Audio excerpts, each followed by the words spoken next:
Halo semuanya, kembali lagi sama aku, Dahlia. Dan di video kali ini bakal sedikit beda dari konten-kontenku biasanya yang berupa vlog. Jadi di video kali ini aku bakal ngobrolin seputar jurusanku, yaitu jurusan sastra Perancis. Oh ya, sebelumnya mungkin ada yang belum tahu.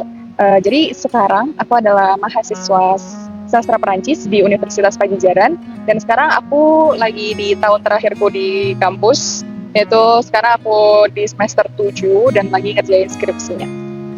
Oke, di video kali ini aku bakal jawab beberapa pertanyaan yang sering banget ditanyain ke anak-anak sastra Perancis. Oke, langsung aja, mari kita mulai.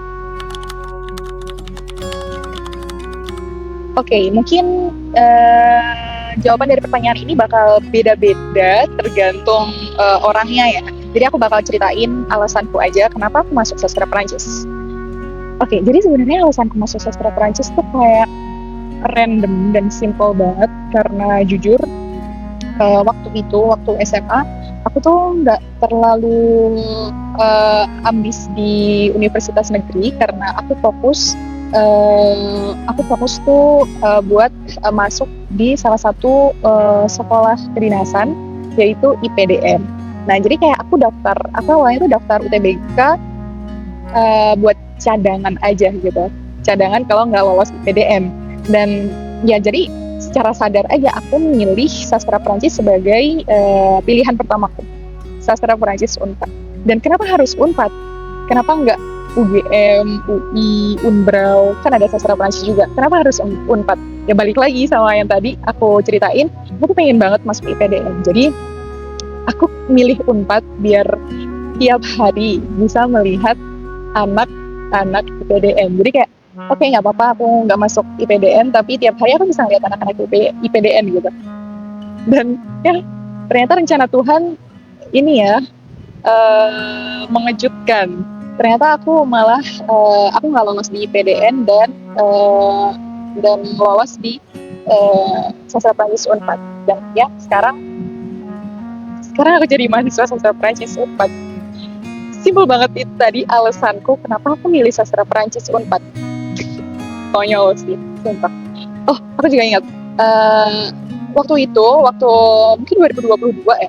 Waktu itu tuh di TikTok kalau nggak salah ada lagunya Indila yang judulnya Love Story, itu viral banget di TikTok gitu loh. Dan waktu itu aku tuh pengen banget bisa nyanyiin lagu itu. Tapi karena bahasa Perancis tuh susah banget gitu kan. Jadi aku nggak bisa buat nyanyiin lagu itu. Dan kayak itu salah satu alasanku juga buat milih kenapa harus sastra Perancis Unpad. Kenapa milih sastra Perancis Unpad? Ya karena aku pengen bisa nyanyi lagunya Indila itu. Sesimpel itu, bener-bener simple.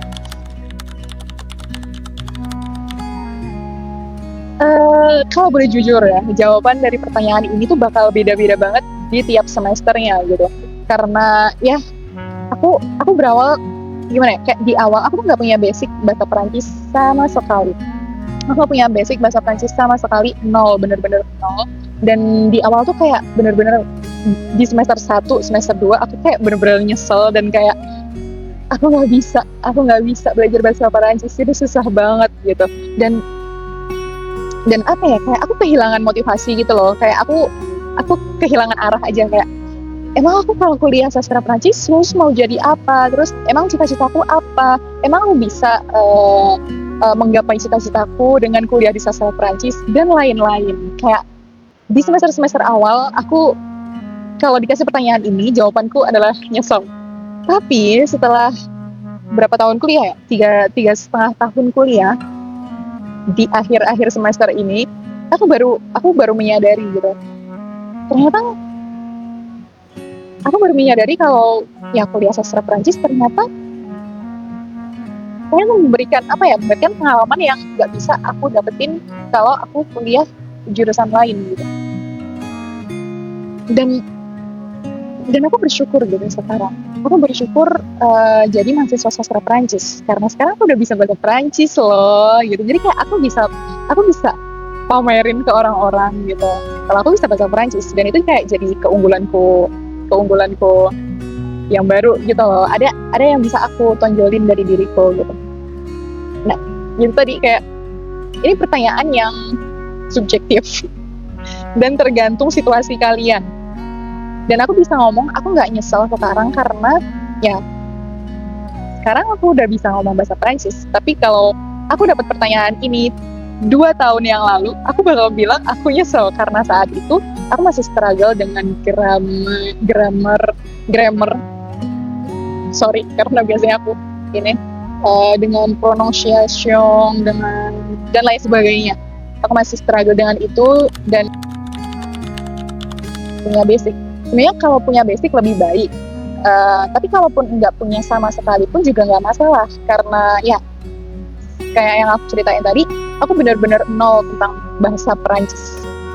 Dan di sini di sastra Perancis Unpad, aku benar-benar belajar dari nol gitu sama dosen tuh benar-benar dari gimana cara baca huruf, gimana cara baca angka, nyebutin angka dan lain sebagainya gitu. Jadi kayak semua dan aku nggak sendirian gitu.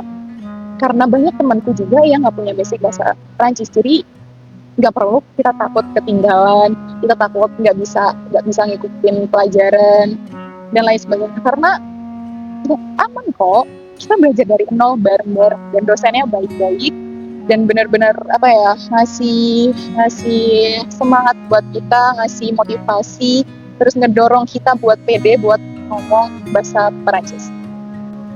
Nah, ngomongin tentang PD nih. PD ngomong bahasa Perancis. Ini yang paling susah gitu. Jadi kayak lebih susah. Jadi sebenarnya kita belajar bahasa dan kita bisa ngomong dengan bahasa tersebut itu sebenarnya gampang. Tapi yang bikin susah adalah untuk PD gitu. Untuk PD ngomong bahasa Perancis. Dan aku sendiri, aku baru bisa PD ngomong bahasa Perancis. Kucing. Hi, say hi. Oke, jadi aku baru bisa pos minggir dulu pos. Ada kucing bes, oke bes. No, udah kita podcast sama kucing tuh. Oke, balik lagi ya. Jadi kayak aku baru bisa pede ngomong bahasa Perancis setelah 3 tahun belajar. Benar-benar setelah 3 tahun belajar bahasa Perancis. Dan kayaknya aku baru pede setelah aku dapat sertifikat DELF B1. Dan ya, alhamdulillah setelah 3 tahun aku bisa pede. Jadi kayak sebenarnya yang paling penting buat bisa ngomong bahasa Prancis adalah pede dulu gitu. Karena apa ya, kayak jangan mikirin grammarnya dulu, jangan mikirin genre du nom, jangan mikirin pronunciation, etc. Yang penting kita pede aja dulu. Kita ngomong lancar aja dulu, kayak kita nyerocos aja dulu tentang ngomong bahasa Perancis. Toh orang yang kita ajak ngobrol juga nggak tahu artinya gitu. Mereka nggak tahu grammar yang benar gimana. Mereka nggak tahu genre du nom-nya apa, maskulin ou feminin, etc. Jadi kayak anggap aja kita ngobrol sama orang Indonesia yang nggak bisa bahasa Perancis sama sekali gitu. Dan dari situ kita bakal bisa ngomong bahasa Perancis dengan lancar, dengan ceriwis aja gitu. Gitu sih. Dan menemukan rasa pede, rasa percaya diri buat ngomong bahasa Prancis itu susah banget. Tapi harus terus dilatih gitu. Biar pedenya muncul gitu. Ini juga tergantung ya. Kayak di semester awal pasti dosen tuh pakai bahasa Indonesia dan bahasa Prancis. Tapi di semester akhir itu full bahasa Prancis. Kalian bakal presentasi pakai bahasa Prancis, dosen-dosen ngejelasin pakai bahasa Prancis, terus kalian ngecap dosen juga pakai bahasa Prancis, tugas-tugas pakai bahasa Prancis, terus dan lain sebagainya. En français, bien sûr. Tapi di semester 1 sampai semester 3 tuh benar-benar ya campuran, jadi aman-aman aja gitu. Terus masih seputar pertanyaan yang sama. Skripsinya, kalau skripsinya anak sasper tuh pakai bahasa Prancis juga ya gitu. Jawabannya iya, tapi cuma bagian ringkasan aja, mungkin 10 halaman ringkasan tuh kita pakai bahasa Prancis, tapi sisa skripsi fullnya pakai bahasa Indonesia kok, jadi aman, nggak menakutkan. Dan mungkin ini sih yang pakai bahasa Prancis lagi tuh waktu presentasi sidang itu pakai bahasa Prancis, tapi cuma 10 menit sih. Dan tanya jawab mungkin 3 pertanyaan mungkin. karena aku juga belum sidang, aku belum skripsi juga, jadi aku cuma dengar-dengar dari cutting-cutting dan dosenku yang bilang. Tapi intinya gitu, sisa skripsinya, full skripsinya pakai bahasa Indonesia. Jadi apa sih? Kucingnya ngibas-ngibas ini nih, Bes. Kamu bisa geser nggak? Coba kamu say hi.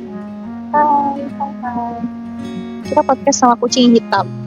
By the way, OOT dulu ya. Dia tuh kayak, aku tuh sering nongkrong di Meruk.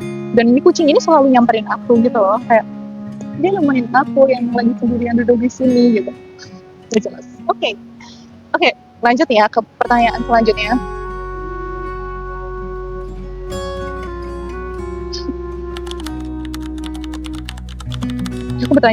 Aku bertanya dengan diriku sendiri gitu, emang aku lulus sastra mau jadi apa gitu. Tapi kalau semisal kita lihat kakak cutting yang udah lulus alumni, dan kita ngelihat yang searching di Google prospek kerja lulusan sastra, pasti nggak jauh sama guru bahasa Perancis, dosen bahasa Perancis, atau apalagi diplomat, terus penerjemah, interpreter, terus apalagi ya, mungkin jadi staf lokal di kedutaan, di KJRI, di KBRI, dan lain sebagainya. Itu yang linear sama jurusan sastra Perancis. Tapi sebenarnya kalau kita punya skill lain selain bahasa Perancis, kita bisa banget masuk dan kerja jadi apapun yang kalian pengen gitu. Kayak ya kan bisa jadi apapun gitu. Karena kucingnya pindah. Oh my god, lucu banget. Karena apapun yang kalau kalian punya skill, kalian bisa jadi apapun ya kan. Dan sejujurnya ngandelin bahasa Perancis aja tuh nggak cukup gitu. Kita harus punya skill lain gitu. Biar apa ya? Bisa bahasa Perancis tuh jadi nilai plus gitu loh. Selain itu, kita juga harus punya skill lain gitu yang bisa kita unggulin dari diri kita. Mungkin itu aja. Aku bingung, aku cuma nyiapin pertanyaan itu sih. Nyiapin 5 pertanyaan itu, dan mungkin kalian ada pertanyaan lagi, bisa ditaruh di kolom komentar, nanti kalau ada waktu aku jawab lagi. Aku jawab di video selanjutnya. Segitu aja video kali ini. Terus ini nggak tahu di Meru rame banget. See you di video selanjutnya. Bye bye.